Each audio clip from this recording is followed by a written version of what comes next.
నమస్తే BC news కి స్వాగతం. నా పేరు నీలిమ. ముందుగా ముఖ్యాంశాలు. ఆర్టీసీలో విద్యుత్ బస్సులను పెంచేందుకు చర్యలు తీసుకుంటున్నామన్న మంత్రి రాంప్రసాద్. దశల వారీగా ఈ బస్సు సర్వీసులను ప్రవేశపెట్టినట్లు వెల్లడి.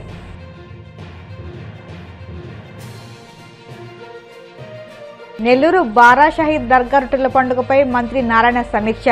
పండుగను విజయవంతం చేసేందుకు చర్యలు తీసుకోవాలని అధికారులకు ఆదేశం. కాపు సమాజం పేరుతో సమావేశాలు నిర్వహించి పవన్ కళ్యాణ్పై విమర్శలు చేయడం సిగ్గుచేటు. వైసీపీ నాయకులపై భీమవరం ఎమ్మెల్యే అంజిబాబు ఫైర్. అన్నదాత సుఖీభావను విజయవంతంగా అమలు చేస్తున్న ప్రభుత్వాన్ని చూసి జగన్ వరవలేకపోతున్నారు.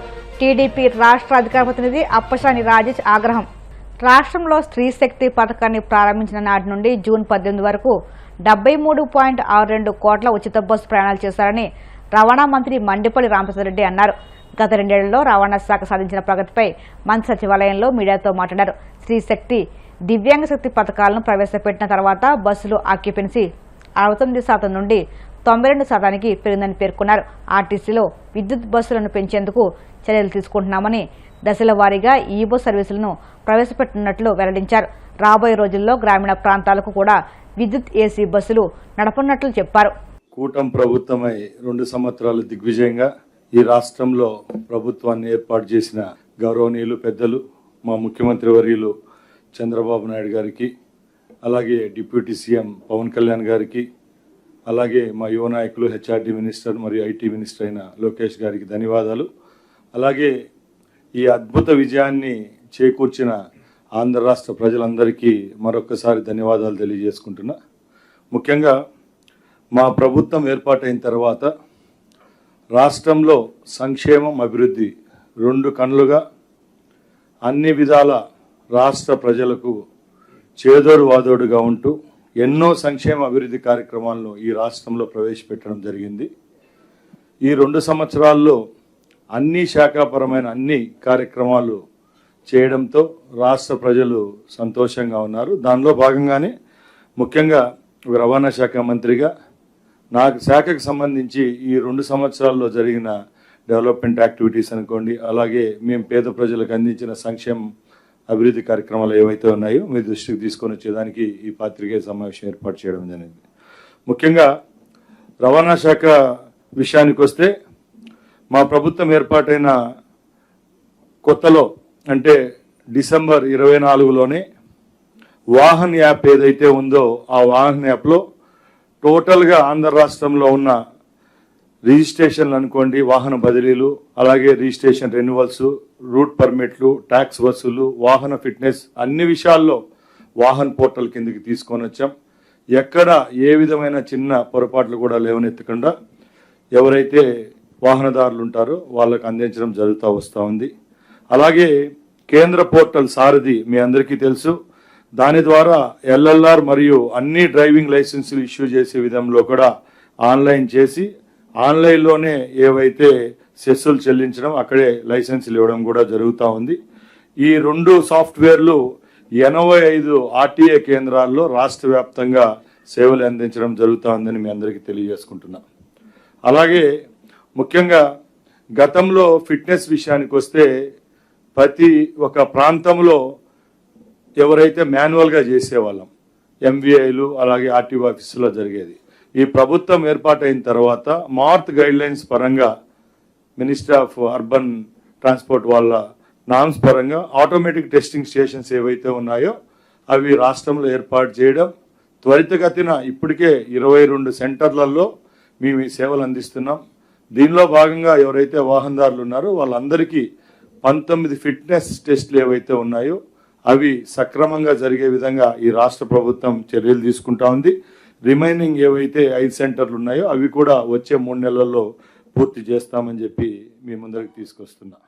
రాష్ట్ర పండుగగా గుర్తింపు పొందిన నెల్లూరు బారా షహీద్ దర్గా రొట్టెల పండుగను అత్యంత ప్రణాళికాబద్ధంగా నిర్వహించినట్లు మంత్రి నారాయణ తెలిపారు. ఈ నెల 26వ తేదీ నుంచి 5 రోజుల పాటు జరగనున్న పండుగ ఏర్పాట్లపై కలెక్టర్ హిమాంశు శుక్లా అధికారులతో నారాయణ సమీక్షించారు. ఈ సందర్భంగా మంత్రి మాట్లాడుతూ అన్ని ప్రభుత్వ విభాగాల సమన్వయంతో పండుగను విజయవంతం చేసేందుకు చర్యలు తీసుకోవాలని అధికారులను ఆదేశించారు.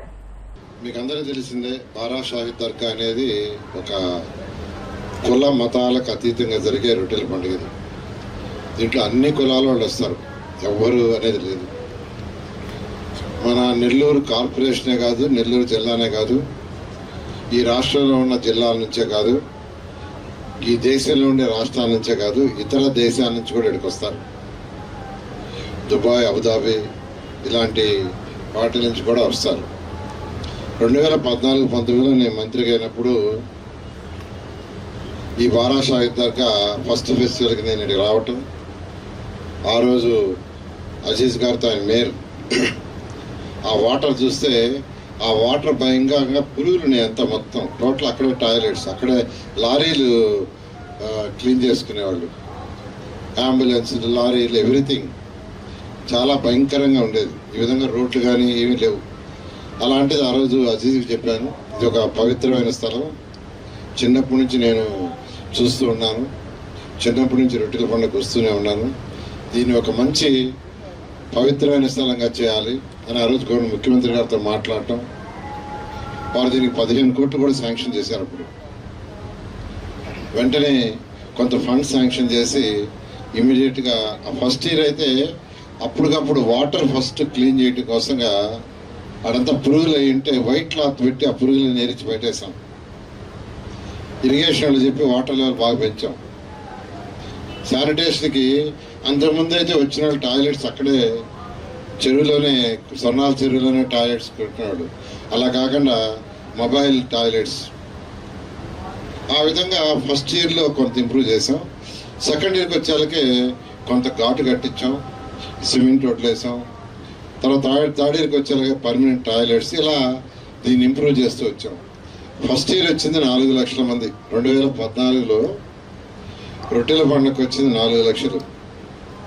2019 అంటే 5 సంవత్సరాలు చేసేటప్పటికి 14 లక్షల మంది వచ్చారు ఇక్కడికి.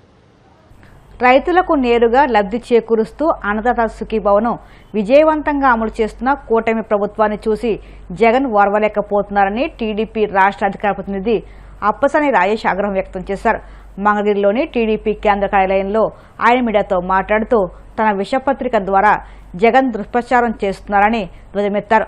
అన్నదాత సుఖీభవ ద్వారా రైతుల ఖాతాల్లో 3,125 కోట్లు పడితే చూసి ఓర్వలేక జగన్ పత్రిక విషం చిమ్ముతుందని దుయ్యబట్టారు.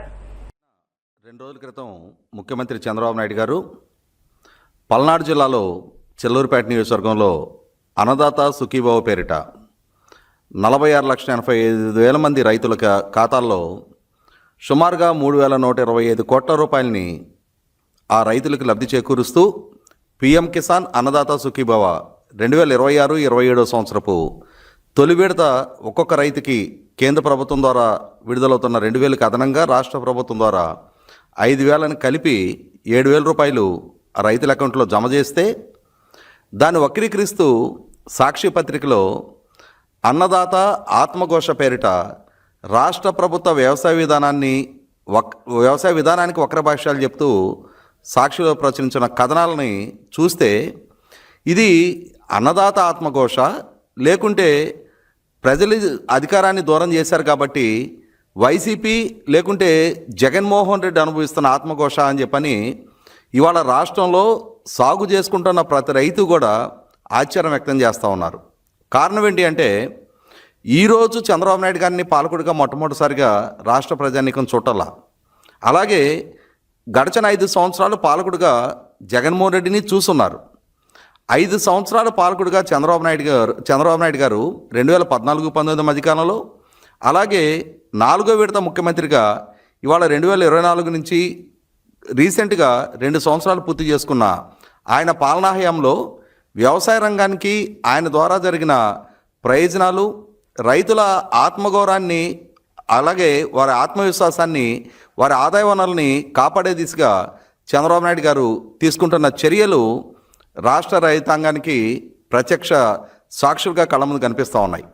ముందుగా ఒకసారి 2014-19 మధ్యకాలం నాటి చంద్రబాబు నాయుడు గారి పాలనా హయాంలో నాడు వ్యవసాయ రంగాన్ని అభివృద్ధి దిశగా మెరుగైన ఆదాయ వనరుగా తీర్చిదిద్దడానికి చంద్రబాబు నాయుడు గారి ప్రభుత్వం ఏం చర్యలు తీసుకుందో ఒకసారి మనం పరిశీలిద్దాం. 2014-19 మధ్యకాలంలో చంద్రబాబు నాయుడు గారి ప్రభుత్వం సుమారుగా 46 లక్షల మందికి పైగా 50,000 లోపు రుణాలున్న రైతాంగానికి ఒకే దఫా వ్యవసాయ రుణాలని రద్దు చేసిన నేపథ్యం మనం ఒకసారి గుర్తు చేసుకుందాం. అలాగే 1,50,000 వరకు పవన్ కళ్యాణ్ను ఒక కులానికి పరిమితం చేయాలని చూస్తున్న వైసీపీ ప్రయత్నాలను ప్రజలు నమ్మరని, పవన్ కళ్యాణ్ రాష్ట్ర అభివృద్ధి కోసం పనిచేస్తున్న ప్రజానాయకుడని ఉంగుటూరు ఎమ్మెల్యే పసిమంట ధర్మరాజు అన్నారు. ఏలూరు జిల్లా ఉంగుటూరు ఎమ్మెల్యే కార్యాలయంలో జనసేన పార్టీ కాపు ముఖ్య నేతలతో కలిసి ఎమ్మెల్యే ధర్మరాజు మీడియా సమావేశం నిర్వహించారు. ఈ సందర్భంగా ఆయన మాట్లాడుతూ పవన్ కళ్యాణ్కు రోజురోజుకు పెరుగుతున్న ప్రజాదరణను చూసి వైసీపీ నేతలు జీర్ణించుకోలేక కుల రాజకీయాలకు తెరలేపుతున్నారని విమర్శించారు. గత 5 ఏళ్లలో వైసీపీ పార్టీ కాపు సమాజానికి చేసిన మేలు ఏమిటో ముందుగా చెప్పాలని ఎమ్మెల్యే డిమాండ్ చేశారు. కాకినాడలో ఒక మంచి ఉద్దేశంతో దేశం సమాజం బాగుండాలి, నన్ను కుల చట్రంలో బంధించవద్దు, నేను అందరికీ కూడా న్యాయం చేస్తానని ఆయన చెప్పిన మాటల్ని వక్రీకరించేటట్టు వైసీపీ పార్టీ వాళ్ళు మాట్లాడటం చాలా దురదృష్టకరం. ఎందుకంటే గతంలో ఎప్పుడూ లేని విధంగా మన ఉప ముఖ్యమంత్రి వర్యులు పవన్ కళ్యాణ్ గారు ఆయన శాఖల్లో అంటే దేశంలో గతంలో చూస్తే 24వ స్థానంలో ఉన్న మన రాష్ట్రాన్ని ఈరోజు 1వ స్థానానికి తీసుకొచ్చి అలాగే అనేక అవార్డులను దేశంలో 19 అవార్డులను కూడా గెలుచుకోవటం, అంటే వాటిని చూసి వారలేకే ఈ రోజున రకరకాల విద్వేషపూరిత మాటల్ని అలాగే అవమానకరంగా అంటే ఒక జగన్ నాటకంలో పాత్రధారులు అందరూ కూడా రకరకాలుగా ఆయన మీద విమర్శించటం. ఒక కులం గురించి అనేది ఎక్కడ ప్రస్తావన ఉండకూడదు.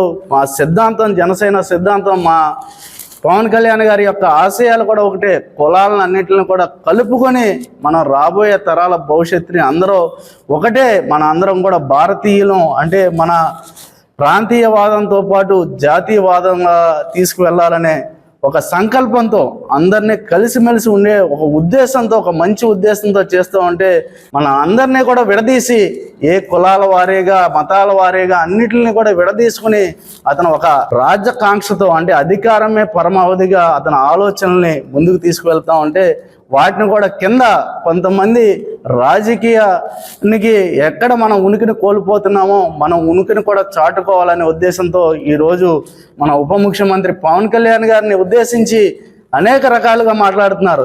ఆ రోజున చూసాం మనం గత ప్రభుత్వంలో మనకు ఆ రోజున కాపులకి రిజర్వేషన్ లేకుండా చేసింది కదా, ఆ రోజున కాపు విద్యార్థులు విదేశాల్లో ఉంటే వాళ్ళ స్కాలర్షిప్లు కూడా రాకుండా చేసింది వాస్తవం.